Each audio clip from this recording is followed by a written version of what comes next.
Ah, bon, la directrice de France Inter a dit quand même: aussi longtemps que je serai là, France Inter continuera de déranger et de critiquer. Dans cette vidéo, Walidia ironise sur la suppression de l'émission et le départ de 80% de la diversité de France Inter en même temps. Bon visionnage et pensez à vous abonner.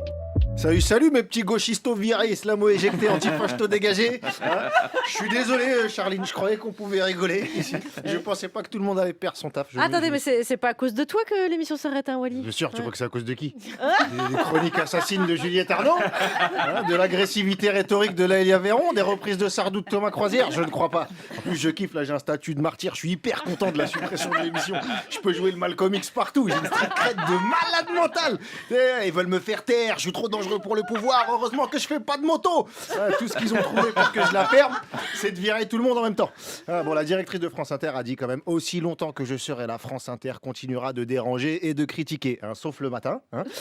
Pas dans la semaine non plus, voilà. Le dimanche soir, quand personne écoute, lâchez-vous, allez-y, hein, voilà. Et n'oubliez pas de faire le ménage et d'éteindre les lumières avant de partir. Dans un souci de renouvellement, on pourrait être remplacé par l'émission de Mathieu Noël qui n'a rien à voir, hein, d'accord. C'est une émission autour de l'actualité qui reçoit un invité avec des chroniques d'humoristes, un mec qui fait des micro-trottoirs, donc rien à voir, hein. C'est la même émission mais avec pas nous dedans, voilà. Ça s'appelle C'est surtout pas eux, c'est un autre délire. Et puis il fallait bien s'inscrire dans la tendance nationaliste du moment, hein. Dégagez-moi tous ces Belges. Trop. Bon, du coup les Français noirs et arabes ils partent avec l'eau du bain aussi, hein. T'as 80% de la diversité de France Inter qui part d'un seul coup. Et même Bolloré sur Canal il a gardé clic histoire de faire semblant. Mais là non, appelez la station Blanche Inter, elle est terminée. Jamil et Roukiata sur la bannière YouTube, c'est pas cette année. Mais selon la direction, la décision n'est pas politique, hein. Personne n'a craqué. Personne. Vouloir supprimer un truc qui fonctionne bien, il n'y a pas plus macroniste comme comportement. Je la plains, la directrice de France Inter, Adèle Vendrette, elle doit rendre des comptes devant les équipes de sa sainteté Emmanuel Le Fourbe. Ce ne sont que des gaudrioles, monseigneur, n'ayez crainte. Pour contrebalancer, Raphaël Enthoven ira vous lustrer le sceptre dans l'émission de votre choix. Honnêtement, j'espère que c'est pas politique, franchement. Parce que si Macron a peur de blagues, t'imagines à quel point il est fragile, quoi. Si t'as peur de Vandenacker, quand tu vois Poutine, tu te chies dessus sur le moment ou la veille, quoi. Tu sens qu'il est pas solide. Et dès qu'il se déplace, faut 1500 flics, le GIGN, des barricades, des drones, des groupes électrogènes, des snipers, des dragons, Gandalf, Batman. Et même avec tout ça, faut vider la ville, on sait jamais parce qu'il y a des gens qui ont des casseroles. Donc, après, ils font rien pour qu'on soit tendre avec eux, hein. Je sais pas si vous suivez l'affaire du fonds Marianne, c'est magnifique. Suite à l'assassinat de Samuel Paty, c'est une tragédie en 3 actes. Acte 1, et si on débloquait un fonds de 2,5 millions pour lutter contre le séparatisme? Acte 2, et si on confiait la gestion de ce fonds à Marlène Schiappa? Acte 3, putain, ils sont où les 2,5 millions?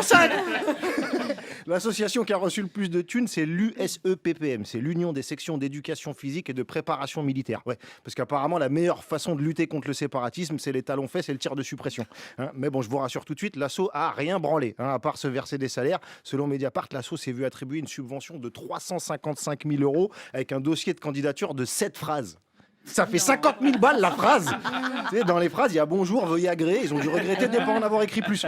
Et quand je vois que je suis payé 150 balles pour 250 phrases de chronique, sur le ratio, je me suis fait niquer. Je vais lancer une association POVFTTB. Promis, on va faire des trucs bien. Fais péter les subventions.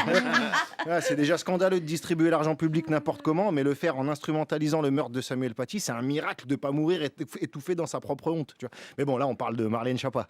Elle peut pas s'étouffer dans la honte. Elle la boit en smoothie le matin. Elle est immunisée. Elle est Arshuma-proof. Ceinture noire d'Arshuma Jitsu. Puis c'est déjà remplacé par d'autres affaires en plus. Sarkozy encore condamné. À force, on sait même plus pourquoi. Il est impliqué dans tellement de dossiers de corruption que pour tout comprendre, il faut un schéma, une frise, un guide de musée. Pour pas oublier, moi je me refais mes anciennes chroniques pour savoir où il en est. Le matin, il est au tribunal. Le soir, il est au JT pour dire qu'il a rien fait. Et à chaque fois, ses bracelets électroniques, il a que 2 chevilles à un moment donné. Il y aura plus de place. Les années de prison, tu peux cumuler. Les bracelets, t'as juste besoin de plus grandes chaussettes. Faut le foutre au placard. Même à LFI, ils s'y mettent. Là, le député Bilongo sous enquête pour fraude fiscale à hauteur de 200 000 €. Ouais, c'est un peu timide, c'est pas spectaculaire à la Balkany, mais laissez-le progresser, hein. Il prend ses marques. Là, on découvre qu'il sous-loue un logement social à sa sœur alors qu'il est proprio de 2 appartements. Il tente des trucs, tu vois. Si ça se trouve, la suite, c'est qu'il a caché son jet privé dans une crèche qu'il a fait fermer. Et une fois qu'il a empoché la rétrocommission pour la construire, il a du potentiel. Et si tout est vrai, la plus énervée, ça va être sa sœur. Si t'as 200 000 balles de côté et que tu lui fais payer le loyer, c'est vraiment un bâtard. Mais bon, ouais, vraiment, l'émission qui s'arrête, il y a des bons côtés. On sera plus obligé d'écouter jacter tout le gouvernement tout le temps. Lundi, c'est Attal qui parle. Mardi, c'est Elisabeth Borne qui parle. Entre les deux qui parlent, il y a Bruno Le Maire qui nous sort un livre de fion. Ils sont ministres 2 ans. Ils font 5 livres. Les mecs, je comprends pas. On traverse une crise financière majeure. Le ministre de l'économie, ils discuteront d'elle tranquillement.